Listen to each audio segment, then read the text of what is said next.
The purpose of this podcast is to focus on recovery from life situations, be it a disease, chronic or acute, perhaps the loss of someone so dear to you in death, or a change of life patterns that has affected you so profoundly that you have no choice but to find your new normal and become focused on moving forward. Each episode is designed to show the positivity that people bring to each and every one of their stories, the successes they've had, ways that they have become so definitively focused on moving forward. We look forward to sharing their stories, and we hope that they inspire you just as much as they have inspired us. Thanks for listening, and enjoy the show. Good evening, everybody, and welcome to Focused on Forward. It's another beautiful Friday evening here in West Michigan. The sun is nice. It's not too hot, and it's a perfect night to have a conversation with someone about how they have chosen to move forward in their life. And fortunately for us, we have just such a person waiting for us in the virtual green room, and I'm excited to bring out Lydia in just a moment here. But of course, before we do that, we need to say thank you to our show sponsor, Vital Signs and Graphics. So please pay attention to the following video. Since 1982, Vital Signs and Graphics has been helping professionals with all their image, logo, and design needs. Perhaps you're looking for signs and banners, truck and trailer lettering, business cards, brochures, or other image and marketing aids. Vital Signs and Graphics in-house design studio has you covered. From logos to apparel, start to finish, Vital Signs and Graphics has everything you need to look and feel professional. Call Rick at 231-652-3300. He'll get you noticed.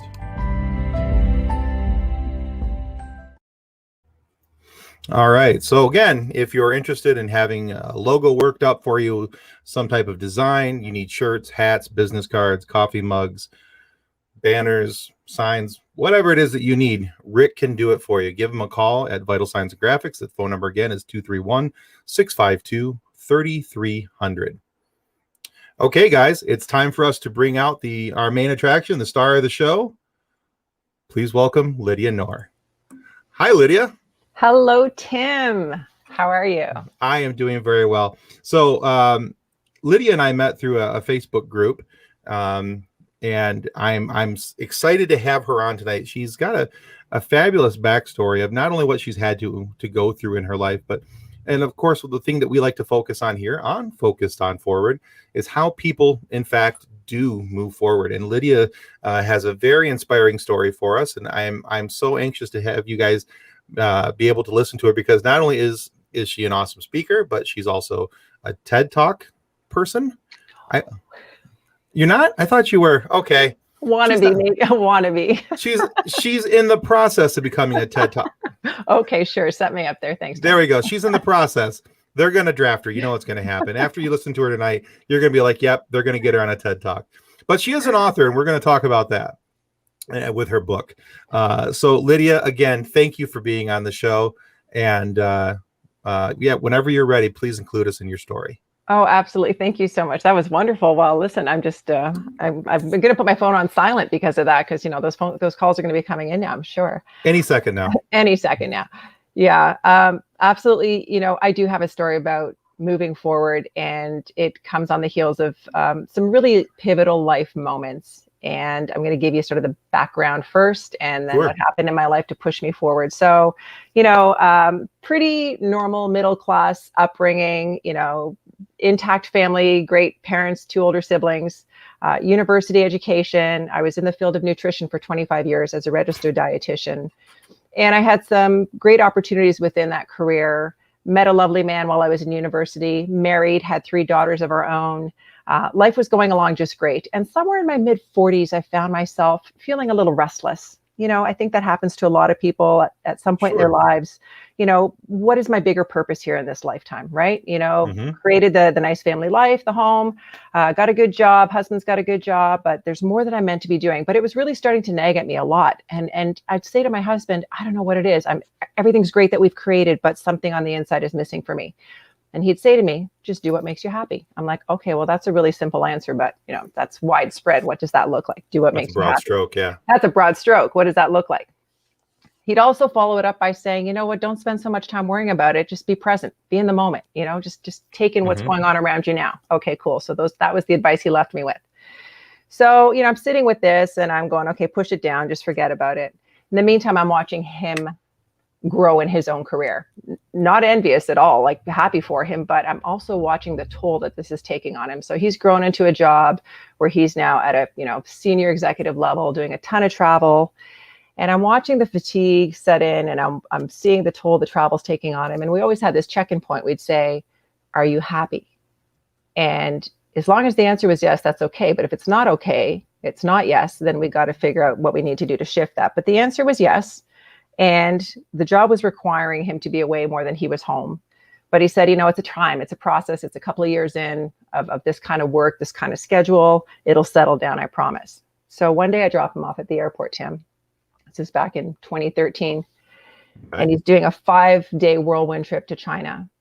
And I remember my heart was really heavy when I said goodbye, because I could see how exhausted he was. And I knew he didn't have the energy for this kind of travel anymore. And I expressed my concern, and he said, it's all good. I'll see you in 5 days.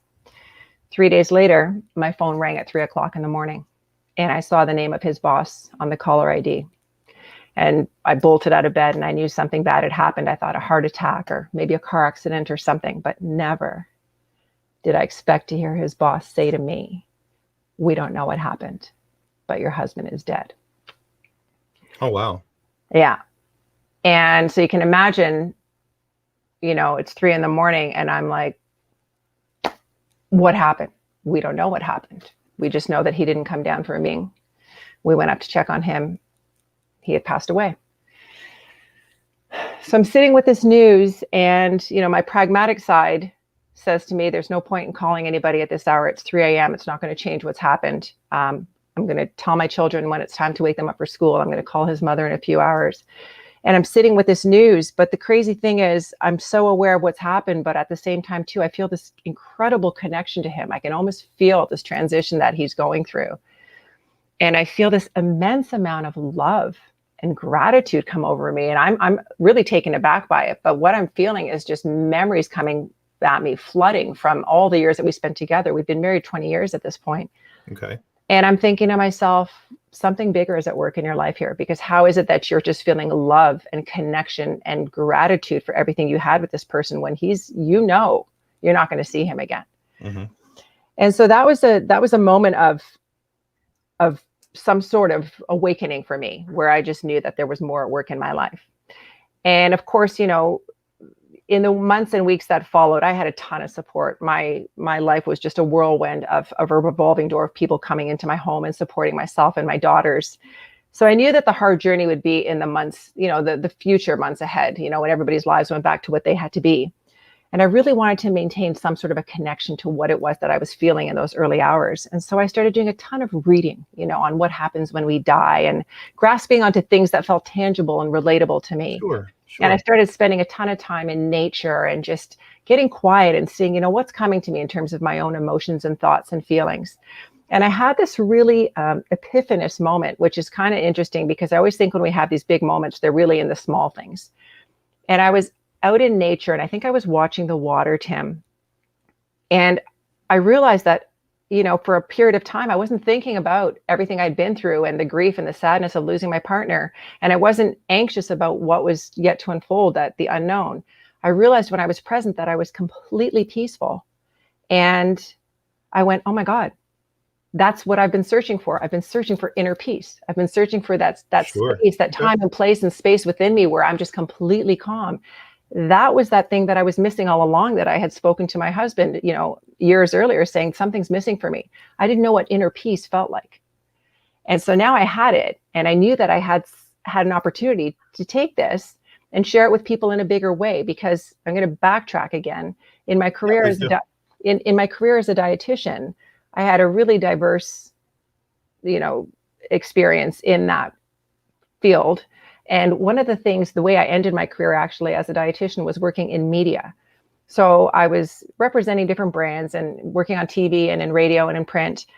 And I loved the stage. I loved engaging with people. I loved educating. Mm-hmm. That was a sweet spot for me in my career.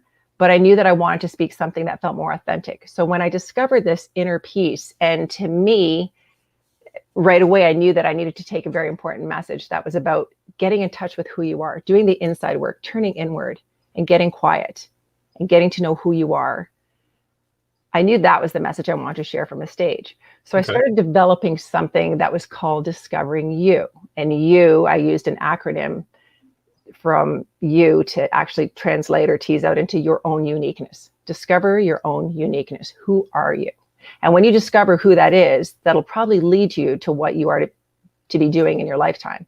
For me, having had that taste of working from a stage and loving that, I knew that I still want to be on a stage, but now my message needs to be about encouraging people to turn inward and discover who they are. And it all made sense to me in terms of having a health background. You know, my message for 25 years had been around health and well-being, but now it was about nurturing another part of your being, your inner being. Okay. So that became the message that I wanted to share from a stage. And I went out there, you know, through some connections I had. I did some keynote speaking. I delivered workshops. And then a year and a half into my journey, I get cancer. So I sit back and I'm like, okay, now what is all this about? I just went through losing my husband and now I have cancer. And ironically, my cancer was thyroid cancer. So in the area of the throat. And there was some risk of my vocal cords being compromised in the surgery. And I actually went through 2 surgeries in the space of 1 year. So it was 9 months, 2 major surgeries, you know, quite an extensive scar. And I knew there was something behind that too. I knew that it meant that I need to go out there and share my message in any way that I can, in front of any audience that I can. And so I did. But the problem is that I had this, you know, I think it was almost too fast, everything that happened between losing my husband and having the cancer and knowing that I have this message that I need to go out and share with an audience.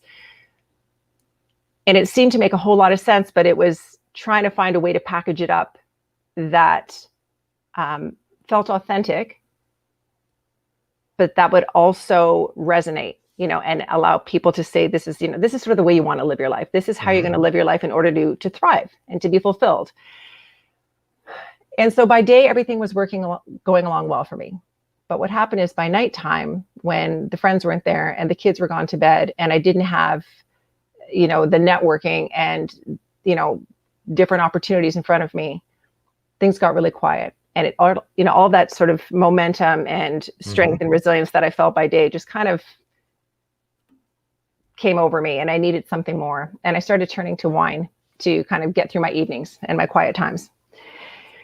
I think why I did that too, why I turned to wine, is because I'd had this whole grief journey where I felt really supported by a lot of people.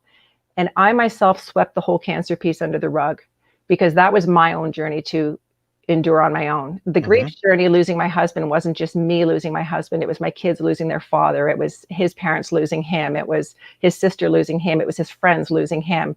But the cancer was mine on my own. So I swept it completely under the rug. I just went, in comparison to what I've been through, this is nothing. This is small potatoes. So we're just going to let this one, you know, slide. Yeah. And I think I also needed to be really strong for the people that were still, and including myself, that were still grieving the loss of my husband. I didn't want to be a victim. I didn't want to be that woman who's just lost somebody and now she's got cancer. Oh my gosh, you know, poor Lydia. I was never going to be that person. Victim mentality and me don't go together. So I can see that. So I swept that under the rug. And I think that was I did myself a huge disservice. You know, we often hear people say, you know, give yourself the empathy, give yourself the time to process things. And this was something that just didn't even factor into my life. It's almost comical now when I look back at how little attention I gave to it, because many years have now passed and I realized that it was a big deal. And had I not lost my husband, it would have been a big deal. Right. But I didn't allow it to be that.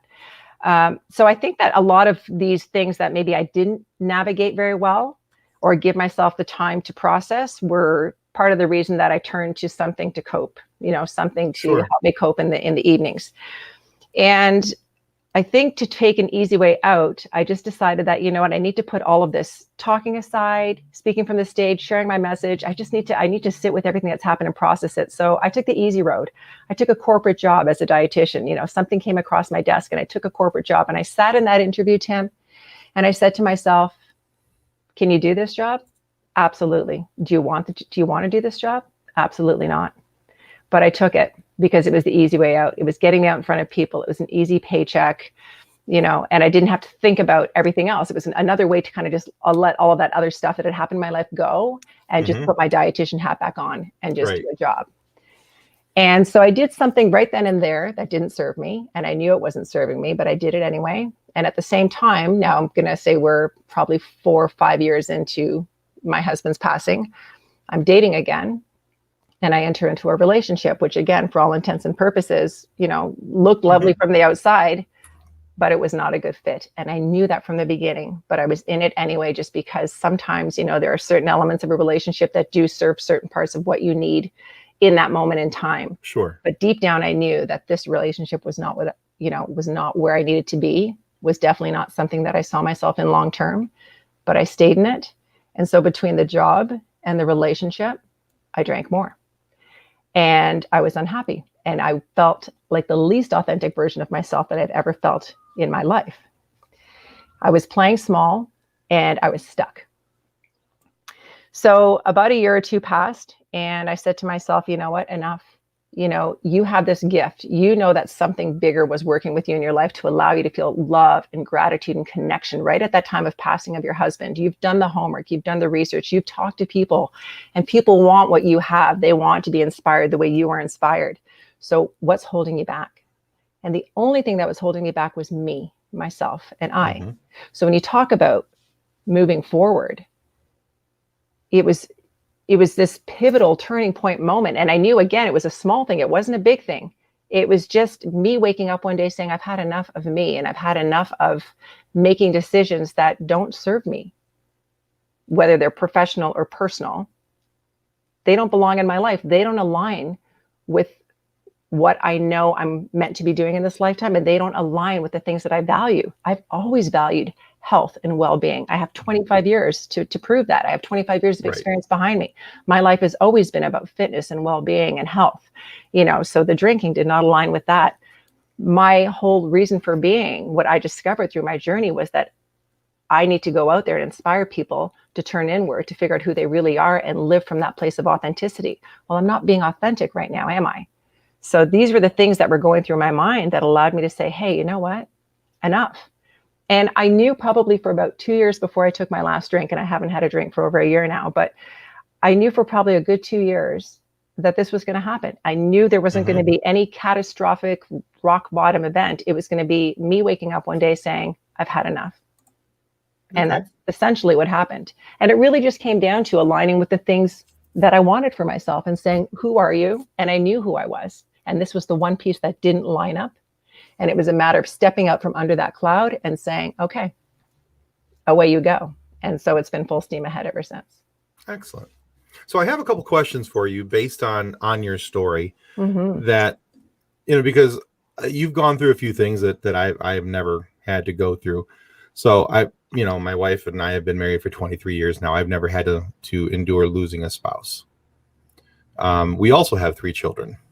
So my question for you is, now, even though there was the pragmatic side of you that said, I don't need to handle this right now, this second, what was that space and time like for you? What was the mental impact for you, really, as you sat there and you were taking all this in, even though you felt a love and a connection towards your husband, like you said, a deeper one, an appreciation for him, more than maybe you had felt in a while, but knowing that you had to tell your children, what was the mental impact of that for you, the emotional impact?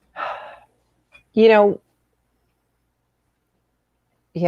boy, it's funny. There's moments that you go back to, that you can take yourself back to really quickly and be right there. And those are the really hard ones. Those are the ones, I wouldn't say I try and avoid them, but when I do go back, I remember how hard those moments were. And we were all a very close family. It's kind of ironic. We had spent the day before he flew out for China, we had spent the day together as a family. This is a really interesting thing. And it's one of those moments where you go, something else at work here. But we never had a lot of time, as you know, with 3 kids. You always got activities going on. Someone's got something going on. There's never a time where the whole family can be together. And we happened to have the Saturday, he flew out on a Sunday. On that Saturday before, we happened to have a whole day where nobody had anything on their calendars. So we just took the day. We went to a favorite part of our city in Toronto, our favorite part of the city of Toronto, one of our favorite spots. Spent the day, did some shopping, had lunch out. He and I went to an event that evening, and he kept going on and on about what a great day it was and how special it was and how beautiful. And I said, well, yeah, and again, my being mom and whatever. And of course, I was with the kids a lot more than he was. As I told you, he traveled. So to me, it was like, whatever, nice. Yeah, but no big deal. And he's like, no, you don't get it. It was just so amazing. And I thought there was something almost melancholy in him, like something, he was very, his emotions were really heightened around that day. And it was just extra special for him. And I almost feel like there was some sort of a subconscious awareness of what might be coming. I don't know. Sure. So, but because we had been witness to the fatigue and just the energy waning and this sort of demeanor of his, that was a shift from who he normally was, because he was usually very quirky and silly and high energy. I'm not going to say that we weren't surprised. I mean, we were devastated. Sure.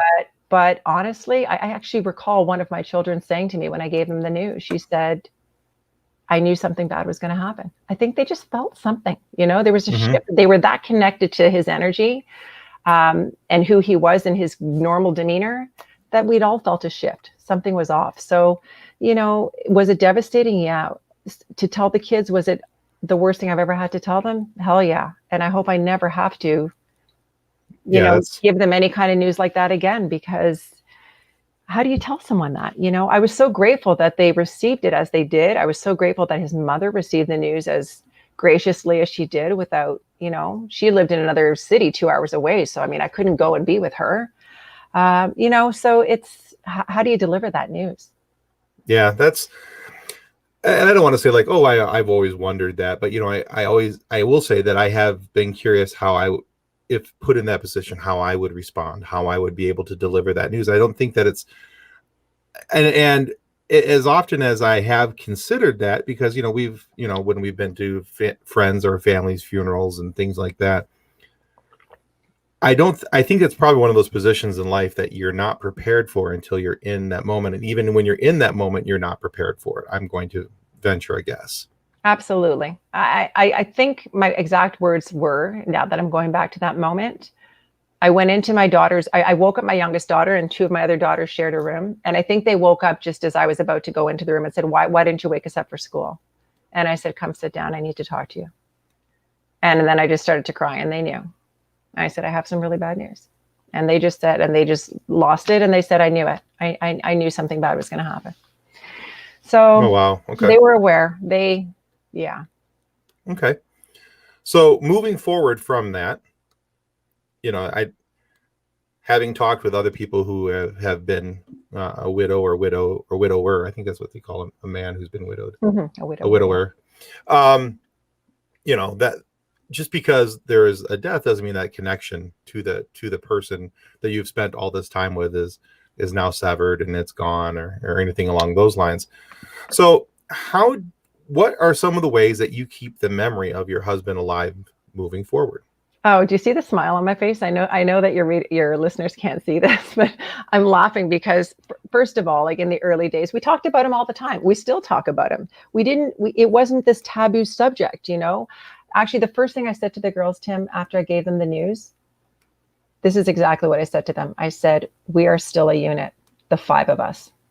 I said, just because Papa, they called their dad Papa. I said, just because Papa is transitioning to another place and time, we're still a family. I said, he's on his journey now, and we're on a new journey, the four of us together here, but we're still a family. And we talked about him all the time. My kids have a running list. That's why I'm smiling to this day. I mean, he's been gone for 8 years because he was very quirky. As I told you, he had all these, his name was Mike, and we called him his Mike-isms. He had all these crazy things that I don't even know where they came from. He was quirky. That's the best way I can describe him. I love quirky. Quirky's great. Anyway, and the kids have a running list, and they'll pull it out all the time. And it's called Things Papa Used to Say. And they'll pull it out, and we'll just laugh about it.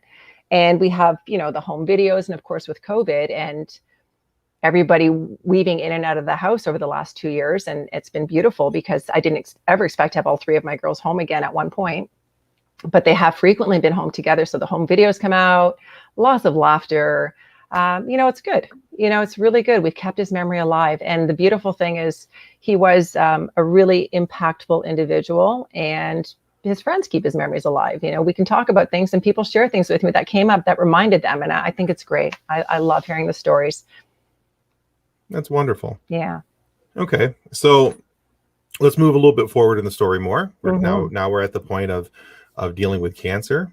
And so I understand your logic and reasoning for, I don't want to be the victim, and I'm not going to be that person. But looking back on that, what's one thing that you wish you would have done differently outside of acknowledging it at a different level? I think I would have invited more people in to share what was happening, because I kept it very, very private. The only people who knew were my immediate family, my children and my mom and my sisters, and that was it. Okay. None of my friends knew. Nobody knew until after the fact, until after I'd had my surgery and my treatment. And then of course, once I had to have a second surgery 9 months later, my friends were aware. But I just wish I'd invited more people in, because I was so well supported through the grief journey. I remember my mom said to me, she said, I've never seen someone with such a network of friends as you have. You are so loved. And so why I chose to keep that in this next situation that I was dealing with, private from these friends, I don't know. I think maybe I was trying to protect my children. I really needed to downplay it for them because they'd already been through enough. And in some strange way, I think I wanted to downplay it for myself too, just so that I could, focus on the one journey that we were going through still. Okay. Well, that all makes perfect logic to me. I think if I was in your shoes, I think I may have done something very similar, because especially with having 3 children who just lost their father a year previous, then you going through this, that's, and any way you slice it, cancer is a very scary thing. Well, and here's the thing, Tim, too. The reason I feel I was able to downplay it wasn't a typical cancer that required surgery and months of treatment. It was a cancer. Thyroid cancer most often is fairly contained, and it doesn't usually spread. In my case, it was in all of the lymph nodes in my neck, which is why I have quite an extensive scar. But the treatment is really simple. You take a pill, you're in isolation for a few days, and you're good to go, and then you're monitored. And I really felt a lot of faith in my physician care, both for my surgeon and my specialist. Okay. I felt a lot of confidence in them. I knew that they would look after me. When the second bit of cancer showed up and I had to go through it again, that's when I started asking a few questions. But again, anything that I needed answers to, I got very succinctly, and I felt very confident in the care that I was being given. Excellent. And so I didn't really need to treat it like it was a big deal, because I really felt that this is okay. I remember, here's the thing. I've been really fortunate to be able to find the blessings. When you talk about focus on moving forward, how do you do that? Somehow, and maybe it was this initial shock in my life of losing my husband and feeling connected to something and feeling this love and knowing that maybe something's bigger at work in my life that's allowing me to see the glass as half full versus half empty. That thing that's allowing me to feel gratitude and find the silver linings in every situation. It was the same thing with the cancer. I thought this could be a lot worse. This could be a very different type of cancer. This could be a diagnosis that doesn't have such a positive outcome. Mm-hmm. So, the prognosis was positive, and I just said, okay, we're just going to deal with it. And so I just dealt with it. Well, I get that. That, again, I can't fault the logic, especially in those situations, because, when we're going through any type of mental or emotional trauma, I think sometimes we do try to find the easiest, it's the path of least resistance. Yeah. What's the way that we're going to be able to handle this in a way that's easy and good for us, which is, again, I think you mentioned it earlier, when the job that you took, it was the path of least resistance. Mm-hmm, mm-hmm. Yeah. And yet when in your heart or wherever, that your gut, that's not the right choice for you. Yeah. That deep down choice for you, that it's the path of least resistance, but it's not the best choice for you. And so that's life. I think that the takeaway that I have from all of these experiences is that there are no mistakes. So everything you go through is meant to teach you something. Mm-hmm. And I think that's probably something you might want to touch upon at the end. I know at the end of your interviews, you always have a couple of questions, so we'll come back to it. So I'm not going to say too much, but I do believe that, we're always in a position to make a decision, whether it's the right one for us or not. It's never really completely the wrong decision because it'll teach us something. Inevitably, we'll learn something from that experience. Okay. So, and it's clear that you have learned some lessons moving forward. Mm-hmm. You've learned how to not only find a healthy path for you, but it sounds like through some of the discussions we've had that you've also found ways to help your children have a healthy path through this as well. And you've used those skills to help others now find a healthy path. So let's talk about what you're doing now and how you've transitioned from being a person who's going through these issues and these traumas to someone who has moved past them and is moving forward with their life. So let's talk about that. What are you doing now? We mentioned it a few moments ago that you're an author, but there's some other things attached to that. Yeah. So I'm doing a few things. I am writing for sure. I was a contributing author in a wonderful book, which we can talk about. I'm also doing my own writing right now, and I'm not going to commit to a date, but I hope to have something of my own published, let's say in the next 6 to 12 months or so. Ish. Yeah. Like give or take. We'll attach an ish to that. Yeah. I don't use the term coach in terms of, coaching is such a loosely used term, and I don't have an official designation, but I do have 25 years of coaching as a health professional in my work as a dietitian. And I do have extensive training in communications. So I do run workshops and keynotes in the areas of discovering your own uniqueness. And I have some really specific ways in which I do that with people. And my target audience is interesting because I feel when I have these conversations with people, Tim, that my message is applicable to anyone. But I really do focus on women who are those women that were in that place in my life before my husband died, who were restless and knowing there was something more they were meant to be doing. I call them the midlife wife. And that is who my target audience is, because I know there are so many people out there like me who don't have to go through these pivotal life-changing moments to know that there's more they're meant to be doing with their life. But we find ourselves sometimes just, confined by other people's expectations of us or what societal expectations are of us. And therefore we don't allow ourselves to grow in the way that we were intended to and to shine our lights the way we're intended to. So I really try and encourage people to live that way, to find what it is that resonates with them and go out there and shine their light. It's going to make you a healthier, happier individual. And you're going to make an impact on the world if you go out and do something that resonates with you. Okay. So let's talk about, you said you had some points that you'd like to discuss with everyone. Let's talk about those. Absolutely. So what is the, or maybe not what is the path, or how do you direct them towards the path that they need to be heading on? I think that the biggest, I have a few ways in which I do it, but the one that seems to resonate the most is encouraging people to align with their personal core set of values. And when I say that, it sounds easier than it is because our values shift depending on where we are at in our life. So for example, I always use the example of, again, women, when I'm speaking with women, and I'll say, what is the number one thing you value? And they'll all say family. And I'll return that by saying, well, family isn't really a value, it's an institution. So what is it about family that you value? Well, I value security, and I value nurturing, and I value connection, and I value all these things that, love, and all these things that fall under that institution. And I turn around and I'll say, so do I, always have. But you know what? The priority that I place on that value or the institution of family today looks very different than it might have 10 or 15 years ago when my kids were small, right? Right. Now they're going off and spreading their wings and finding their way, and my values have shifted. And so it's a constant, just like life changes and things happen, your values will shift as well. You'll always have those core values. We talked earlier about physical fitness, health, and wellness have always been my core values. But now that term is broadened for me to incorporate not only physical well-being, but emotional and spiritual well-being as well. That's part of my whole health and wellness value. So I encourage people to really get in touch with that. And I have a whole series of, steps that you would go through in order to find out what it is you value at this point in time in your life. And then you bring it down to 2 or 3 really core values, and you integrate them. We find ways to integrate them into your life every single day so that they become a part of your routine. Just like you get up and you brush your teeth, you integrate whatever it is you value. You find ways to bring that into your life so that you can live from a place that feels really authentic and aligned with who you are. Okay, excellent. So And I like that idea, because when I think about it with my family, because, people have always asked me, and I've always said that family is extremely important to me. My wife, my 3 children, they mean the world to me. But I have to agree with you there that, as we grow older, our children grow older. My oldest son is often married on his own, now, and my middle son's getting ready to go to college and start a new job, and my youngest child's getting ready to start high school.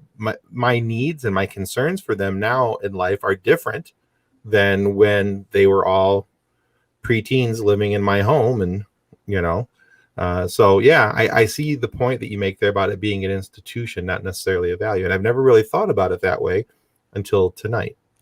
So that's actually a really cool thought, and I like that quite a bit, because there's core values attached to it. But I could go on for that for quite a while. I really like that thought, though.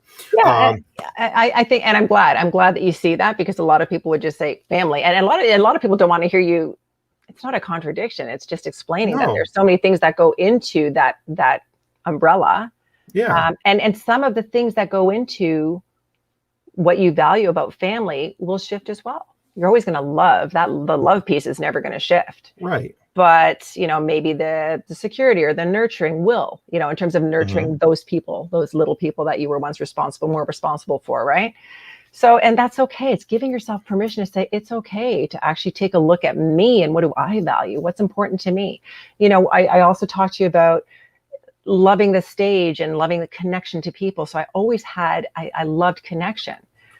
But then through my journey, I found myself connected to something that I couldn't see, something that wasn't quite tangible, whatever you want to call it, the universe, spirit, whatever you want to call it. I felt like I was connected to something more. So connection is still a value, but it's expanded for me, right? No, I think that's very good. Okay, so let's hit for a moment. You mentioned, I mentioned a book. You mentioned that you co-authored it. So let's talk about your book. You can hold it up and show folks too, if you like. All right. So this is her book. It's called Ignite Your Inner Spirit. And again, this is one of those synchronicities. I believe in timing. I believe, like I say, everything happens for a reason. So I'd already gone out and done the keynotes. I'd gone back to corporate. I'd been in the unhealthy relationship. I'd been in the unhealthy relationship with alcohol. I'd been through all of that, the ebbs and flows, and decided enough was enough. I'm going to pick up this notion of discovering you again and just go out there full steam. And so I thought, how do I do this? Right. And I'd had some networking, people that I'd connected with years earlier. And I thought, just pick up the phone, call these people. It's COVID. It's quiet, right? Everybody's around. Right. So I started reconnecting with people. And again, it's that whole connection, right? And you can't do anything alone. You know this, Tim, right? Anything we do in life, whether it's personally, professionally, you can't do it on your own. So the more good people, that you can connect yourself to, the further you will advance yourself, the more you'll learn. People want to help people. That's what I find. Right? People are really, people want to help people. So anyway, I started networking again. And through my network, I met a lovely woman, jumped on a call. And it was one of these things where I debated whether I was going to go on that phone call. And I thought, I'll just see what it's all about. And lo and behold, there's a woman on this call, and I start telling her who I am and my backstory and what it is I want to be doing moving forward. And she said, well, I'm involved with the publisher. And she said, I've written a few books with her before, and we're just in the process of getting some writers onto this new book. It's called Ignite Your Inner Spirit. Would you be interested? And I said, would I be interested? I mean, that's my mantra. It's all about, that has been my journey. That's what. Let me tell you what I've been doing. Let me tell you. Well, yeah, I mean, it was a no-brainer. And the beauty was, for me too, I always wanted to write. I'll tell you something. I'm not going to give you the title of this book, but 10, 15 years ago, long before my husband died, long before anything happened, I remember saying to a colleague of mine, I'm going to write a book one day. This is what it's going to be called. And that is the book that I'm writing right now, and it will be published. Excellent. So writing was always something I wanted to do. And because I'd already spoken my story from a stage when I was delivering keynotes, it was so easy to just pull a chapter together into this book just to refine it. And it was such a beautiful experience to be aligned with like-minded or like-spirited people, because everybody in this book has stories about some sort of transformation that happened through connecting to something bigger than themselves. And I think the best way to describe it, because people don't always know what I'm talking about, I say it's connecting to something bigger than yourself, yet inherently within you.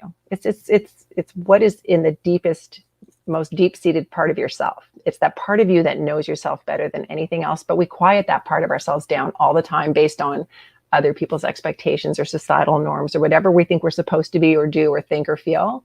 We always quiet that part of ourselves down. And it's that part of yourself, when you get in touch with it and you honor it, there's so much that is revealed to you through that experience. So yes, I wrote a story called Discovering You, and it really is about my journey. It's how I got to the place I am today, but it's a huge honor to my husband, to my late husband, because that was really the pivotal moment. The life-changing moment for me happened when he died. And I actually say in the story that I really believe his passing was my awakening. That was that missing piece for me. And so again, back to my point about everything happens for a reason. I truly believe that. No, I can see that. Okay. Yeah, and I like the point you made there about how we tend to quiet ourselves down, based on the societal norms, the stigmas that are placed on thoughts around us, and that can be applied to so many things in our journeys in life. Do we go for this job? Well, I can't do that because society, stigma says this, that I can't do that. And it's not even something vocally that we say many times. It's the quiet part of our brain, which sadly becomes the loudest part. I was going to say, it's not the quiet part of your brain. So here's this wonderful thing that happens with age, Tim, and I'm going to guess that, you probably are aware of it as well, because you said you have grown children. You start to care less about what other people think and about conforming to what the societal expectations are and what the norms are. You start to realize that all that really matters is, as long as you're not treading on anybody's toes or offending or insulting or hurting anybody, you start to realize that what really matters is what makes you happy. Right. Right. No, I agree with you. As a matter of fact, that's a conversation my wife and I have had several times about different things. Is like, well, it doesn't, whatever they're doing over there doesn't affect the four walls of my home. Right. And what I'm doing inside the four walls of my home shouldn't affect what they're doing over there. Exactly. So, and I think that's right. I think you do get to a point where that's just, it's not about everybody else anymore. It's, if you're in a marriage, it's about you and your spouse and or, you and your partner and what you're doing and how you're moving forward. And, and then that becomes your focus, and that's, so. Right. And at the end of the day, and this is a lesson that I try and instill in my children. And again, it goes back to that conversation. What Mike said to me, just do what makes you happy. Right. And that's kind of been our family mantra, just do what makes you happy. And, which is why, I have 3 daughters who are, one lives in the mountains in DC and one's a world traveler and one's, they have their whole lives to work, and sure, they're doing what makes them happy right now. And I couldn't be happier for them, because the thing is, when you are living from a place, that really honors who you are, your well-being, and you're happy, everybody benefits from that. Everybody. Absolutely. Your workplace, your family, your friends, everyone you come into contact with, because you vibrate at a higher frequency, you're just happier and you're healthier, and everybody benefits from it. Yeah, absolutely. All right. So you mentioned this earlier, that there's a couple questions I like to ask towards the end of every episode. And we have entered that portion of our show here tonight. Okay. So here we go, Lydia. Yeah. All right. So looking back over the entirety of your journey, what's the single greatest lesson you have learned? Does it have to be one? You can give 2. Okay. Because we already talked about one. It is that everything happens for a reason. I completely believe that there are no mistakes, because as long as you can find the lesson in it, the learning and the growth opportunity, then it isn't a mistake. So I believe everything happens for a reason. The other one is, and I've heard this in your other interviews, I'm not copying it, I promise, because it was a mantra that my husband lives by, is when you get knocked down, you get up again. And you do it with a smile on your face, because with the right attitude, everything will work out. Yeah. Actually, that's one of my mantras in life, to be honest with you. I do. I remember hearing that you say that as well. Yeah. And, there was that song by Chumbawamba, right? I get knocked down, I get up again. That was his song, I mean, every time we hear that, it reminds us of him. But it was, and I think those were more in reference to maybe some hard knocks in business, in the business life for sure. But nevertheless, it was like, take your knocks, you dust yourself off, you learn from it, and you just go out the door again, right? One foot in front of the other. There's so many ways that you can kind of talk around the same idea. But yeah, you get knocked down, you get up again, and believe that everything happens for a reason, and you're going to grow from it. Excellent. So I like both of those points because you talked about finding the learning lesson. So one of the things I've instilled in my children, or tried to instill in my children, I should say, is that no matter what happens to you in life, good, bad, or indifferent, find the silver lining. What's the lesson that we can learn from this thing? And so if you're able to do that, it makes moving forward a lot easier, because now you're learning how to break things down and really how to see incoming problems and opportunities for you. Are you able to focus in on them and see that, yeah, this is going to be an issue, but there's a silver lining attached to it that's going to help me somewhere down the road. Yeah. So that's everything that my children have gone through. Even my daughter's hospitalization is, all right, what's the silver lining here? What are we learning from this? What are we taking from this? And then, of course, your second point, as I've told my children, and probably ad nauseum, it doesn't matter that you get knocked down. It matters how you get up. Right. So, those are the important things. Yeah, absolutely. All right. So question 2, very similar to question 1. Mm-hmm. Looking back over the entirety of your journey, Lydia, what is the single greatest piece of advice that you've been given? That I've been given? Oh, well, I've said it many times already through the interview. It was the advice that my husband gave me. Just do what makes you happy. Okay. And I give it to my kids, but I have one more because I don't Feel free. I don't conform. That's fine. And you said it. That's why I want to bring it up. You saw me nodding. To me, gratitude is probably one of the most powerful tools that we have at our disposal. And especially when it comes to situations that are difficult. So in other words, finding the silver lining where there's darkness. And when you can do that, it gives you perspective. And what it's really doing is it's allowing you to be really present with what's happening in the moment and come from a place of love. You're really expanding your heart when you can look at something and find the good in it, even though it really doesn't look at it that way, at face value. I think that's a really key opportunity to see that you're operating from a place of love and expansion of your heart. So gratitude to me is just one of the most wonderful tools that we can employ in our lives every day in every way. No, I like that. One of my earlier interviews called it the gratitude attitude. Mm-hmm. And finding a way, he said it, even on his darkest days, because his daughter was born premature, and they were in the NICU for, I think, 3 to 4 months, somewhere in there. And I'd have to go back and listen to the interview to remember exactly how long they were there. But he said that one of the things that they did every single night is, even in the hospital, they sat down, at him and his wife, and went through, what are we grateful for today? Yeah. Even with his daughter's health, and she was having some health issues, and there were some challenges, but what are we grateful for today? Even though we're in the hospital, and we're enduring all these things.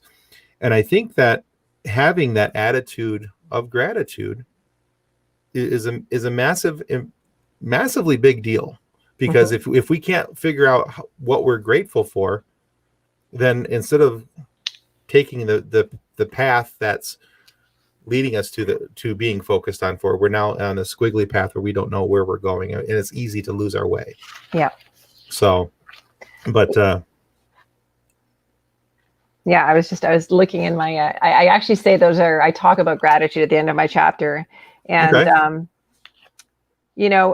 I just finished off by saying, for me, finding gratitude in the face of pain connected me to my soul. And when I stepped into life with the perspective of my husband, which is just do what makes you happy and enjoy the moment, I stepped into the truest version of who I am. Nice. Yeah. All right. Excellent. So, Lydia, if people are interested in finding out more about you, more about your story and things, where can they do that? They can find me on my website at lydiaknorr.com. And there you can also find my social media handles to Facebook and Instagram as well. You can buy my book, Ignite Your Inner Spirit, on my website. And if you do, I will sign it and send it to you. Otherwise, you can buy it on Amazon. Okay, excellent. Very good. All right, guys. So that's Lydia Knorr. We've had an awesome conversation with her. I strongly suggest you go to lydiaknorr.com. You check out everything she's got going on there. If you're looking for someone to help you reignite your inner spirit, well, I think that this is the perfect person to help you do so, who's clearly has an idea of herself and who she is and what makes her tick. And I have a feeling that she can also help you do the same. So, but yeah, check her out at lydiaknorr.com, and you can find her social media handles there as well. And as a reminder, next week on Focused on Forward, we have the wonderful Ann Fustel coming, and she's an author. And our discussion next week is going to be a little bit different than maybe some of the ones that we've had in the past, or even tonight's discussion. Ann is the author of a book called Our Favorite Movies, How Films Affect Our Mental Health. Mm-hmm. And so we're going to talk about how this is a self-care and therapy option that some people use. And we're going to talk about the science behind it and how this has actually a big impact on our mental health and how we move forward in life. So come back next week, 8 o'clock Eastern. We'll see you there, and we'll have another discussion waiting for you. All right, guys, thank you very much. Thank you for listening to Focused on Forward. Well, that concludes another episode of Focused on Forward. To be a guest of Focused on Forward, you can reach us through Twitter at PodcastFOF, through our Facebook page named Focused on Forward, or through email focusedonforward@gmail.com. We look forward to hearing each and every one of your stories that has yet to be told. So until then, be safe, be kind, and be loving